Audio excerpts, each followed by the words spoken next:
Migraine ఎవరికైతే 4 hours ఎక్కువ ఉంటుందో యోగాలో ఎలా తగ్గించుకోవచ్చు.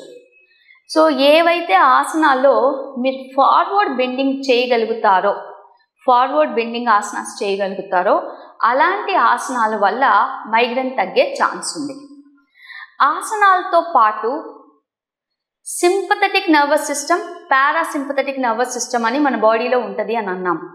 పారాసింపథెటిక్ నర్వస్ సిస్టమ్ ఎప్పుడు బాడీని రిలాక్స్ స్టేట్లో ఉంచడానికి హెల్ప్ చేస్తుంది. పారాసింపథెటిక్ నర్వస్ సిస్టమ్ని ఎప్పుడు యాక్టివేట్ చేసుకుంటూ ఉండాలి. అంటే వేగస్ నర్వ్ అని ఉంటుంది, దాన్ని ఎప్పుడు యాక్టివ్ స్టేట్లో ఉండాలి. అంటే సింపథెటిక్ కన్నా పారాసింపథెటిక్ బాగా పనిచేస్తుంది, దీనికన్నా ఎక్కువ పనిచేయాలి. అవి ప్రాణాయామాల వల్ల కుదురుతుంది. అందులో కూడా స్పెసిఫిక్గా నాడీ శుద్ధి ప్రాణాయామ చక్కగా హెల్ప్ చేస్తుంది, ఉజ్జయి ప్రాణాయామ హెల్ప్ చేస్తుంది, డీప్ బ్రీతింగ్ హెల్ప్ చేస్తుంది. డీప్ బ్రీతింగ్ అంటే వీలైనంత వరకు ఎక్కువ శ్వాస తీసుకోవడం, నెమ్మదిగా శ్వాస వదలటం. ఈ 3 ప్రాణాయామాలు మనకి ఈ మైగ్రేన్ తగ్గడానికి హెల్ప్ అవుతుంది, పారాసింపథెటిక్ని యాక్టివేట్ చేస్తాయి.